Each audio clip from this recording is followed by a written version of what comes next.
Arkana Mawardi sempat terlihat ikut menemani Nikita Mirzani saat dijemput paksa polisi, Kamis, tanggal 21 Juli tahun 2022, siang. Arkana Mawardi adalah anak Nikita Mirzani dari pernikahannya bersama Dipo Latif. Saat Nikita Mirzani dibawa polisi ke Polresta Serang Kota, Banten, Arkana Mawardi juga ikut menemani ibunya menjalani pemeriksaan. Sejak masih kecil, Arkana Mawardi selalu ikut menemani Nikita Mirzani. Ketika masih hamil Arkana Mawardi, Nikita Mirzani sering bolak-balik ke Polres Metro Jakarta Selatan karena terlibat sejumlah kasus hukum.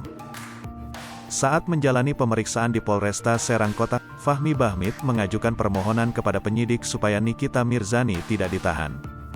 Fahmi Bahmid bersyukur permohonannya itu dikabulkan penyidik. Nikita Mirzani mengaku tidak ditahan di Polresta Serang Kota setelah menyampaikan alasan punya ikatan batin dengan anaknya. Alasan Nikita Mirzani itu kemudian menjadi sorotan warganet. Nikita Mirzani tidak ditahan polisi meski menjadi tersangka kasus penghinaan karena alasan mengurusi anak-anaknya yang masih kecil. Nikita Mirzani beralasan, Arkana sudah sejak dalam kandungannya ikut bolak-balik kantor polisi setiap ada masalah hukum.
Hai pemirsa Sri Popo TV, jangan lupa komen, like, dan subscribe, serta tonton terus berita-berita terupdate lainnya ya.